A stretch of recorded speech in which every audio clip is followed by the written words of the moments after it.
26వ ward ఈ రోజు inauguration కి ఇక్కడికి ఈ డ్రైనేజీ కాలువ ఎప్పటి నుంచో ఉన్న సమస్య, ఇప్పుడు కాదు ఇది, ఎప్పటి నుంచో ఉన్న సమస్య.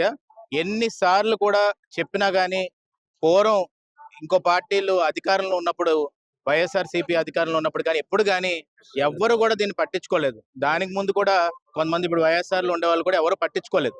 దాన్ని పద్మావతి గారిని ముఖ్యంగా నిలబెట్టినప్పుడు పద్మావతి గారిని ముఖ్యంగా నిలబెట్టినప్పుడు ఈ వార్డు జనం మొత్తం కూడా సొంత చెల్లి నాకు అక్క అని చెప్పి వాళ్ళు కడుపులో పెట్టుకొని వాళ్ళు కాపాడుకొని ఆ రోజు ఎన్ని ఇబ్బందులు పెట్టారు. విజయసాయి రెడ్డి కూడా ఇక్కడికి వచ్చి కూర్చొని ఆమె నోడిచ్చాలని చెప్పి పాలు వ్యాన్లో కూడా డబ్బులు పంచాలని చెప్పి ఆలోచించిన రోజులు మనం చూసాం.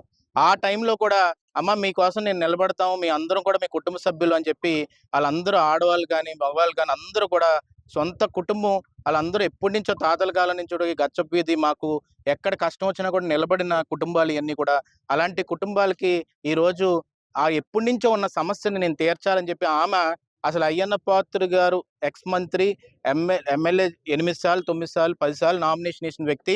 ఆమె కౌన్సిలర్గా పోటీ చేయవసరం లేదు, కానీ నా సొంత వీధులు అని చెప్పి ఆమె పోటీ చేసిన తర్వాత వాళ్ళ భుజస్కంధాల మీద వేసుకొని గెలిపించుకున్న తర్వాత వాళ్ళ సమస్యలు నేను తీర్చాలని పట్టుపట్టి ఆమె లెగసీ కౌన్సిల్లోని ఎప్పుడు పడితే అప్పుడు మాట్లాడి బల్లగుద్ది మాట్లాడినా కూడా ఎవ్వడు పట్టించుకోలేదు.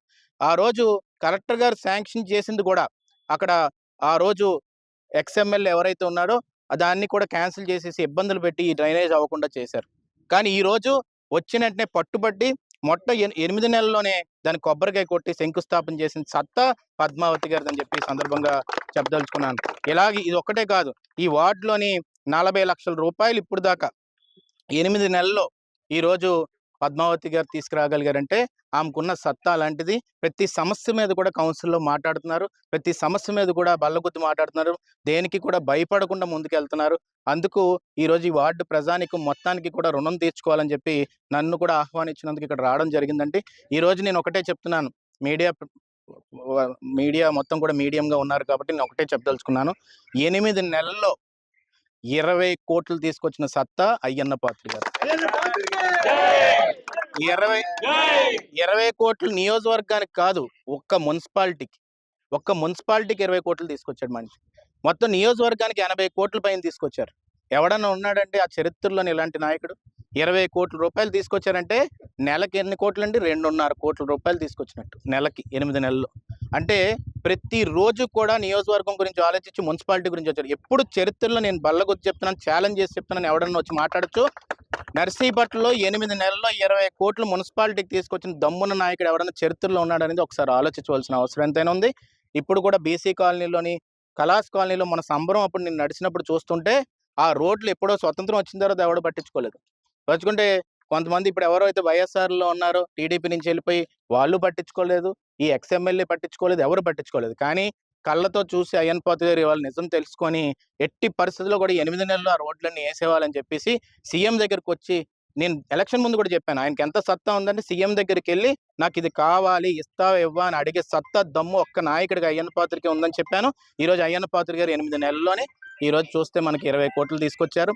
ఈ టౌన్లో నేను ఈరోజు ఛాలెంజ్ చేసి చెప్తున్నాను, ఈ 5 ఏళ్ళలో ఒక్క రోడ్డు కూడా మిగలకుండా వేసేస్తారని చెప్పి ఈ సందర్భంగా మీ అందరికీ చెప్పదలుచుకున్నాను. నేను ఛాలెంజ్ చేస్తున్నాను దానికి. ఈరోజు అందుకే ఈ 8 నెలల్లో 20 కోట్లు తీసుకొచ్చి దాంతోపాటు 40 లక్షల రూపాయలు ఈ వార్డుకి ఇచ్చినందుకు అయ్యన్న పాత్రుడు గారికి మేము అందరి తరపున కూడా మేము కృతజ్ఞతలు తెలుపుకుంటున్నాం. ఈరోజు నిన్న శ్రీరామనవమికి కూడా ట్యాంక్ బండ్ని అనౌన్స్ చేశారు అయ్యన్న పాత్రుడు గారు. 4.5 కోట్లు శాంక్షన్ అయిపోయింది ఇప్పుడు ట్యాంక్ బండ్కి మనకి.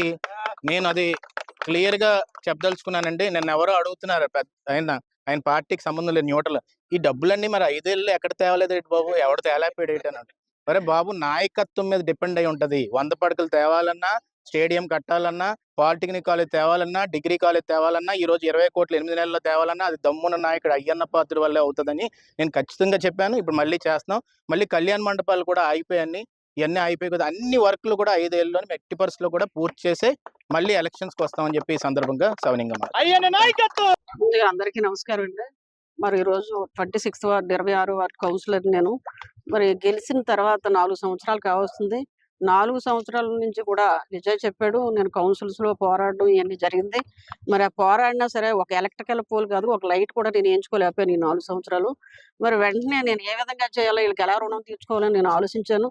మరి ఈ 4 సంవత్సరాలు కూడా ఎంత అరిసినా ఇవ్వకపోతే నేను సొంతంగా నా సొంత నిధులు పెట్టి 2 కరెంట్ పోల్స్ కూడా నేను ఏయించడం జరిగింది. అలాగని ఈ డ్రైనేజ్ గురించి మాటిచ్చి నేను చేయగలనా, చేయలేనేమో 4 సంవత్సరాలు కూడా పోరాడి చేయలేననే అనుకున్నాను నేను.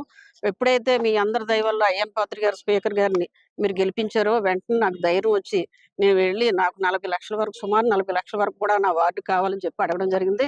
మరి 40,00,000 నాకు ఇవ్వడం జరిగింది. ఈ డ్రైనేజ్ కానీ, సీసీ రోడ్లు కానీ, అలాగే చిన్న చిన్నయి ఉన్నాయి డ్రైన్స్ కూడాను.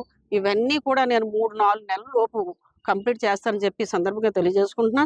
మరి అదే విధంగా ఈ అవకాశం ఇచ్చినటువంటి పెద్దలందరికీ, అలాగనే నా 26వ వార్డు ప్రజలు ఎప్పుడు కూడా ఈ 4 సంవత్సరాలు కూడా నువ్వు పని చెప్పావు, ఈ పని చెయ్యలేదని నన్ను ఎప్పుడు కూడా అడగలేదు. ఎందుకంటే నాపై ఆ నమ్మకం పెట్టుకున్నారు. ఆ నమ్మకాన్ని ఒమ్ము చేయకుండా ఈరోజు అన్ని పనులు కూడా ఈ 3 నెలల్లో నేను కంప్లీట్ చేస్తానని చెప్పి ఈ సందర్భంగా తెలియజేసుకుంటూ, అలాగనే ఇది ఇంపార్టెంట్ అయిన డ్రైనేజ్ అదొకటి. రేపు హాస్పిటల్ మీటింగ్ ఉంది. దాని గురించి కూడా అక్కడ పోస్ట్ మార్క్ చేసిన రూమ్ కూడా కట్టారు. దాని గురించి కూడా చెప్పాను స్పీకర్ గారికి. దాని గురించి మాట్లాడతానని చెప్పాను. ఇవన్నీ కూడా నెరవేరుస్తానని చెప్పి మా వార్డు తరపున స్పీకర్ గారికి ధన్యవాదాలు, అభినందనలు తెలియజేసుకుంటూ సెలవు తీసుకుంటాను. ముఖ్యంగా అందరికీ ఈరోజు 28వ వార్డుకి రావడం జరిగిందండి. దాంట్లోని భాగంగా అయ్యన్ కాలనీ కూడా, ఇక్కడ గుర్రాల రోడ్డు కానీ, అయ్యన్ కాలనీ కానీ ఇవన్నీ కూడా 28వ వార్డులోకి వస్తాయి. అయితే ఇక్కడ ఏమైందంటే ఈ అయ్యన్న కాలనీకి సంబంధించి పాత కౌన్సిలర్లు ఉన్నా ఎవరున్నా కానీ ఒక రోడ్డుకి కానీ, ఒక డ్రైన్కి కానీ ఎక్కడ పట్టించుకోలేదు. కానీ శ్రీకాంత్ గారు వచ్చిన తర్వాత మనకి పద్మావతి గారికి చెప్పడం, అయ్యన్‌పాత్రి గారికి చెప్పడం, నిరంతరం కూడా దాని గురించి కృషి చేసి ఎట్టి పరిస్థితుల్లో కూడా ఈ రోడ్లన్నీ నేను ఏయించాలండి. ఈ 4 ఏళ్ళు నేను ఎంత మాట్లాడినా కూడా మనకి చైర్మన్ గారు కానీ ఎవరు కూడా ఎక్కడి నుంచి స్పందించకుండా నాకు ఒక రూపాయి ఇవ్వలేదు. ఎట్టి పరిస్థితుల్లో చేయాలంటే ఈ 8 నెలల్లోనే రూ. 1,08,00,000 ఈ ఒక్క వార్డుకి ఇవ్వడం జరిగిందండి. ఈ ఒక్క వార్డుకి. ఇంతకుముందు మీరు చూస్తే 5 సంవత్సరాల్లో నాకు తెలిసి మొత్తం నియోజకవర్గానికి అంత తీసుకొచ్చారో లేదో నాకు డౌటే. టౌన్‌కి కూడా తేలేకపోయారు. కాబట్టి నేను ఒకటే చెప్పదలుచుకుంది ఏంటంటే, ఈరోజు అయ్యన్నపాత్రి గారి నాయకత్వంలో అయ్యన్న కాలనీ మొత్తానికి కూడా ఆయన పేరు పెట్టుకున్నందుకు ఈరోజు ఎక్కడ ఒక రోడ్డు ముక్క కూడా మిగలకుండా ఎట్టి పరిస్థితుల్లో మట్టి రోడ్డు అనేది లేకుండా డ్రైన్స్‌తో పాటు ఎట్టి పరిస్థితుల్లో కూడా చేసే బాధ్యత మేము భుజస్కంధాల మీద వేసుకున్నాం. ఇప్పుడు నర్సీపట్నంలో వచ్చిన 20 కోట్లలో ఇంకా లాస్ట్‌లో కూడా మనకి ఇంకో కొన్ని నెలల్లో కూడా మిగతా మెయిన్ ప్రయారిటీ ఉన్న రోడ్లన్నీ కూడా మేము చెప్పడం జరిగింది. ఇక్కడ ఇంకో ప్రాబ్లం ఏంటి, ఎక్కడ పడితే అక్కడ కొన్ని సందులు ఉంటాయి. కానీ అయ్యన్న కాలనీలోని, కలాస్ కాలనీలో, పీఎన్ఆర్ పాలెంలో ఏంటంటే ఒక హైవే లాగే ఉంటాయి. మొత్తం ఒక రోడ్డు చూసుకుంటే మరి చివరి దాకా ఉంటాయి. దానికి కూడా ఎక్కడా కూడా వెనక్కి తగ్గకుండా మన ముఖ్యమంత్రి చంద్రబాబు నాయుడు గారిని, కూటమి ప్రభుత్వాన్ని అడిగితే ఎట్టి పరిస్థితుల్లో నర్సీపట్నానికి మేము సాయం చేస్తాం. ఎందుకంటే ఎప్పుడు కంచుకోటలో నిలబడే నియోజకవర్గం కాబట్టి మేము ముందుకు వస్తాం, ప్రజల కష్టాలు తీరుస్తాం అని చెప్పారు. దానికి మేము అందరికి కూడా అయ్యన్‌పాత్రి గారికి కృతజ్ఞతలు తెలుపుకుంటున్నాం. ఈ ఒక్క వార్డు నేను ప్రజానీకాన్ని మొత్తం కూడా నేను కోరుతుంది ఏంటంటే, ఇది మీరు ఆలోచించాలి. వితిన్ 8 మంత్స్‌లోని 1,08,00,000 అంటే 1,08,00,000 28వ వార్డుకి తీసుకొచ్చారంటే అలాంటి కౌన్సిలర్‌ని మీరు మళ్ళీ గెలిపించుకోవాలి. అలాంటి నాయకత్వాన్ని ముందుకు తీసుకెళ్తేనే మనకు జరుగుతది. నేను ఎలక్షన్స్ టైంలో కూడా నా వైఫ్ కానీ, రాజేష్ గారి వైఫ్ కానీ, అమ్మ కానీ వీళ్ళందరూ కూడా ఈ వార్డులో తిరిగారు. తిరిగినప్పుడు వర్షం అప్పుడు ఎంత ఇబ్బంది పడుతున్నారు, పాములు వచ్చినప్పుడు ఎంత ఇబ్బంది పడుతున్నారు అయన్నీ చెప్పారు. అయన్నీ కూడా సమస్యలు తీర్చే బాధ్యత మేము తీసుకుంటాం అని చెప్పి ఈ సందర్భంగా చెప్పారు. 1వ వార్డు, 2వ వార్డు ముఖ్యంగా కలాస్ కాలనీ కానీ, బీసీ కాలనీ కానీ, పీఎన్ఆర్ పాలెం కానీ అక్కడి నుంచి మొదలుపెట్టి సుమారుగా 2.5 గంటలు, 3 గంటలు ఈరోజు ఎలక్షన్స్ లేవు, ఏం లేవు. కానీ మన ప్రజలు చాలా హక్కును చేర్చుకొని అయ్యన్నపాత్రి గారిని భారీ మెజార్టీతో ఒక నమ్మకం మీద గెలిపించారు. మొన్న 5 ఏళ్ళు కూడా 2వ వార్డులో కౌన్సిలర్ వేరేగా మనకి ఏదైనా చూసినా కానీ కొన్ని కౌన్సిలర్లు వైఎస్ఆర్సీపీ గెలిచినా కానీ ఒక రూపాయి తేలేపారు. ఇప్పుడే ఆడవాళ్ళు చెప్తున్నారు ఆ వాయిస్లు తీసుకుంటే బాగుంటుంది. ఏంటంటే అది సంక్రాంతికి గంగిరెద్దులు వచ్చినట్టు వచ్చేవారండి. వచ్చి ప్రతి సంవత్సరం కూడా కొబ్బరికాయ కొట్టుకొని వెళ్ళిపోయేవారు.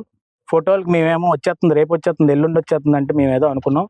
ఓ స్త్రీ రేపురా అంటారు చూడు పూర్వం, ఆ టైప్లోనేమో రేపు రేపు రేపు అనేది ఇప్పుడు గడిచిపోయింది. మరి మీరు వచ్చి కొబ్బరికాయ కొడుతున్నారంటే నేను చెప్పాను, అమ్మ వాళ్ళతో మమ్మల్ని పోల్చొద్దు. మేము ఈరోజు నేను మాటిస్తున్నాను, నీకు 2.5 నెలలు 3 నెలల్లో రోడ్డు వేసిన తర్వాత మళ్ళీ నీ దగ్గరికి వస్తానని చెప్పి నేను క్లియర్గా చెప్పాను. ఈరోజు ఎలక్షన్స్ లేవు కానీ మురళీ గారు కానీ వాళ్ళ అమ్మగారు కౌన్సిలర్ ఉన్నారు, వాళ్ళు కానీ గత 4 ఏళ్ళు కౌన్సిలర్ మీటింగ్లో ఎంత అడిగినా కానీ ఎవ్వరు కూడా ఏమాత్రం ఒక రూపాయి ఇచ్చి పాపాన్ని పోలే. ఈరోజు చూడొచ్చు స్వతంత్రం వచ్చిన తర్వాత సరిగ్గా రోడ్లు కూడా సరిగ్గా లేని పరిస్థితి. అందుకే టౌన్ మొత్తం రేపు 5 సంవత్సరాల్లో అయ్యన్న పాత్రుడు గారు మళ్ళీ ఎమ్మెల్యే ఎలక్షన్ వచ్చే లోపల ఒక్క చిన్న మట్టి రోడ్డు కూడా లేకుండా రోడ్లు వేసేవాళ్ళని డిసైడ్ అయిపోయారు. దానికి ముఖ్యమైనది బేసిక్ థింగ్ ఇది. రోడ్డు, కొలయి, నీరు ఇవన్నీ బేసిక్ థింగ్స్ అన్నమాట. మనం 100 పడకల హాస్పిటల్ తీసుకొచ్చింది అయ్యన్న పాత్రుడు గారు తెలిసిన విషయమే. అందుకే వైద్య సదుపాయాలతో పాటు ఈరోజు రోడ్లు ఉండాలి. రోడ్లు ఉండడానికి ఏం చేస్తారంటే ఆయన చంద్రబాబు నాయుడు గారి దగ్గరికి వెళ్ళి బల్లకు గుద్ది తెచ్చే సత్తా ఉన్న నాయకుడు అయ్యన్న పాత్రుడు గారు. కాబట్టి ఈరోజు 1,50,00,000 రూపాయలు ఈ 2 వార్డులకే తెచ్చారు. ఇంతకుముందు 5 సంవత్సరాల్లో మొత్తం నియోజకవర్గానికి పెన్షన్లు, లోన్లు కూడా లేవు. బీసీ లోన్లు లేవు, ఎస్సీ లోన్లు లేవు, ఎస్టీ లోన్లు లేవు, సప్లైన్లు లేవు. కానీ పెన్షన్లు ఇన్ని ఇచ్చాం, ఎన్ఆర్ఈజీఎస్ ఫండ్, ఆ సెంట్రల్ గవర్నమెంట్ ఫండ్ ఏం చేసేవారు వీళ్ళు? ఇగో నేను అభివృద్ధి చేశానని చూపెట్టేవారు. ఇప్పుడు కళ్ళకు కనబడుతుంది అభివృద్ధి. ఈ రోజు 1,50,00,000 రూపాయలు నీకు 8 నెలల్లో తీసుకొచ్చారు. మొత్తం టౌన్ మొత్తం నేను చెప్తున్నాను ఈ రోజు 20 కోట్ల రూపాయలు ఈ 8 నెలల్లో తీసుకొచ్చారు. అంటే సుమారుగా నెలకి 2.5 కోట్లండి తీసుకొచ్చింది అయ్యన్న పాత్రుడు గారు. అంటే ఆయన ఆఫీస్లో కూర్చొని చిత్తశుద్ధితోటి భుజస్కంధాల మీద నర్సీపట్నం టౌన్ బాధ్యతను తీసుకొని ట్యాంక్ బండ్కి కూడా ఈరోజు 4.5 కోట్లు తీసుకొచ్చి ఈరోజు నేను చెప్తున్నాను, రాసుకోండి, ఇది ఫ్యూచర్ నేను చెప్తున్నాను. హైదరాబాద్ ట్యాంక్ బండ్ తల తీసేలాగా ఈరోజు ఈ ట్యాంక్ బండ్ రాబోతుంది. రేపు రానున్న రోజుల్లో ప్రతి ఒక్కళ్ళు కూడా ఆ ట్యాంక్ బండ్ బయట ఊర్ల నుంచి వచ్చి చూసే పరిస్థితికి తీసుకొచ్చి దాన్ని సుందరంగా తీర్చిదిద్దామని ఈరోజు మీ అందరి ముందు మాటిస్తున్నాను. ఎట్టి పరిస్థితుల్లో చంద్రబాబు నాయుడు గారు పాత రోజుల్లోని మనకి అభివృద్ధితో పాటు సంక్షేమాన్ని తీసుకెళ్తానన్నాడు, అదే తీసుకెళ్తున్నారు. ఈరోజు పవన్ కళ్యాణ్ గారు, చంద్రబాబు నాయుడు గారు, బీజేపీ పార్టీ అందరూ కూటమిగా ఏర్పడి ఈరోజు ఏ ఇబ్బంది లేకుండా మన రాష్ట్రాన్ని ముందు తీసుకెళ్ళిపోతున్నారు. మచిలీపట్నం పోర్టు తీసుకోండి, పోలవరం తీసుకోండి, అమరావతి తీసుకోండి, ఇప్పుడు నర్సీపట్నంలో అభివృద్ధి తీసుకోండి, ఏదన్నా అది మన తెలుగుదేశం పార్టీ హయాంలో జరగబోతుంది అన్నందుకు గర్వంగా చెప్పుకోవచ్చు మనందరం ఈరోజు. అందుకే ఈ 1-2 వార్డులు అందరూ కూడా తాతీ కాలం నుంచి లచ్చాపాత్రుడు గారి దగ్గర నుంచి అందరూ కుటుంబ సభ్యులు, వాళ్ళకి రుణం తీర్చుకునే బాధ్యత మాకు కలిగింది. వాళ్ళందరికీ కూడా ఇంకా తెలుగుదేశం పార్టీ మనిషే కౌన్సిలర్ అనుకుంటున్నారు, కానీ ఆ వార్డులోని వైఎస్ఆర్ నుంచి గెలిచారని కూడా మర్చిపోయారు. ఎందుకంటే ఆ మనిషి కనబడలేదు. కాబట్టి దయచేసి మిమ్మల్ని కోరుతుంది ఏంటంటే రేపు రాను రోజుల్లో మంచి వ్యక్తుల్ని భుజాల మీద పెట్టుకోండి. మంచి వ్యక్తులు పెట్టుకోవడం వల్ల అయ్యన్న పాత్రుడు గారి దగ్గరికి వచ్చి అన్న ఈ సమస్య ఉందని చెప్పి సత్తా ఉండి తీసుకొస్తారు. కాబట్టి ఈరోజు మురళీ గారిని కానీ, ఇక్కడ టీం మొత్తాన్ని కానీ, కౌన్సిలర్ గారిని కానీ అందరినీ నేను అభినందిస్తుంది ఏంటంటే వాళ్ళ సమస్యలను అయ్యన్న పాత్రుడు గారి దగ్గర తీసుకొచ్చి చేయించుకున్నారు. కాబట్టి వాళ్ళకి కృతజ్ఞతలు తెలుపుకుంటున్నాను. Thank you.